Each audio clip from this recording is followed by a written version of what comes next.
Eh bien, je suis charmé de vous retrouver avec grandautomobile.fr et GT Auto, sur YouTube bien sûr, pour un nouvel essai dans l'éco-responsabilité par la mobilité et à travers votre véhicule, puisque nous recevons aujourd'hui avec joie la nouvelle Honda Jazz, tout fraîchement débarquée en Martinique, Honda Jazz hybride. Et c'est la 3e génération et elle va tous nous hybrider. Pour cette nouvelle édition, la petite citadine ne change pas sa formule, mais le micro monospace que vous voyez là embarque donc toutefois une motorisation hybride pour coller au marché et pour se faire une place dans son segment. Baptisée Fit sur son marché domestique aux États-Unis, la Honda Jazz revient en Europe avec une nouvelle génération, pragmatique dans son approche. La citadine permet aux constructeurs japonais d'avancer d'un cran dans sa stratégie d'électrification en ajoutant la technologie hybride à son modèle. Il me reste à vous dire, n'oubliez pas de vous abonner sur notre chaîne YouTube, allez voir la fiche technique, les tarifs et notre avis sur grandautomobile.fr et à très vite pour un nouvel essai sur nos médias.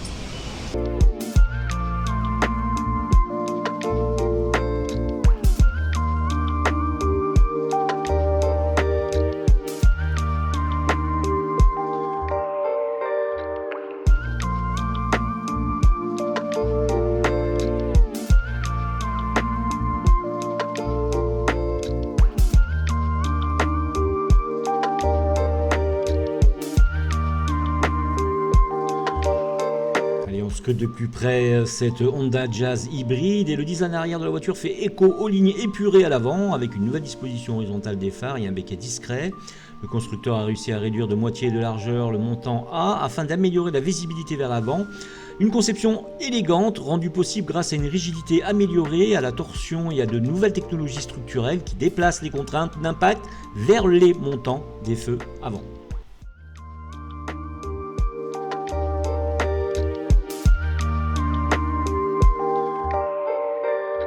Pour sa mission séduction, la Honda Jazz e-Ev embarque une mécanique complexe qui associe un fonctionnement hybride parallèle et en série. La partie mécanique est composée d'un bloc moteur thermique de 1,5 litre de 98 chevaux pour 127 Nm et de 2 moteurs électriques dont la dernière unité de la chaîne propose une puissance de 109 chevaux et 253 Nm de couple.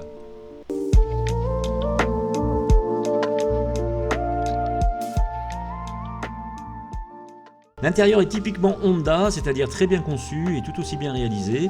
On voit une planche de bord moderne, mais avec des commandes de climatisation qui sont avec de classiques molettes rotatives, bravo.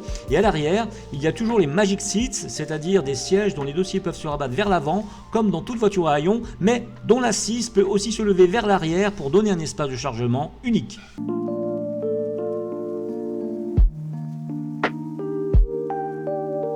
Dans l'air du temps, la nouvelle Honda Jazz hybride adopte une instrumentation 100% numérique associée à un écran central tactile. Android Auto et CarPlay sont également de la partie, ce dernier ayant même droit à la version sans fil qui fait encore défaut chez de très nombreux concurrents. Un hotspot Wi-Fi est intégré, tout comme 4 ports USB type A, 2 à l'avant et 2 à l'arrière, c'est très rare. Bon point, Honda donc n'a pas cédé aux sirènes du numérique à outrance, conservant les boutons là où ils sont les plus utiles, comme par exemple pour contrôler la climatisation.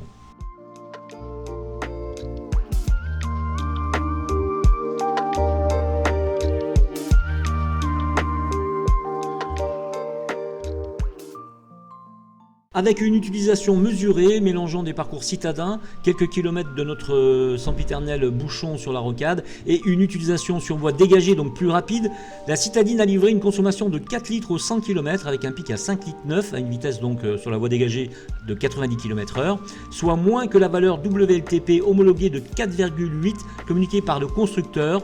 4,8 litres pour la version 1,5 litre e-VTEC de notre essai. Plus étonnant, la Honda Jazz e-Ev est même parvenue à descendre à 2,8 litres au 100 km lors d'un court trajet essentiellement citadin avec le mode Econ activé.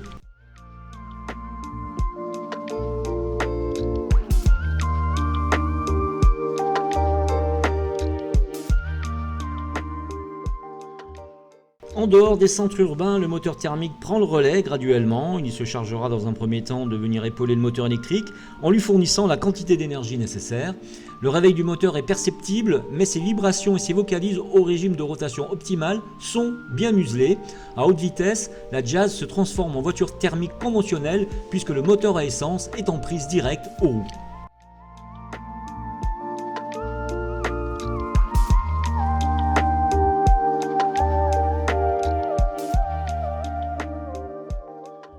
bien pour nous c'est retour en concession. Nous allons sans doute très bien noter la voiture. Pourquoi ? Eh bien parce qu'on a vraiment aimé cette Jazz hybridée à souhait et pleinement en accord avec l'éco-mobilité qui semble définitivement primer sur nos îles, et tant mieux. Il vous faut vraiment tenter l'essai histoire de nous confirmer nos très bonnes impressions sur ce véhicule à la fois technologique et stylistique. A très vite donc pour un nouvel essai sur grandautomobile.fr et GT Auto sur YouTube. N'oubliez pas de vous abonner.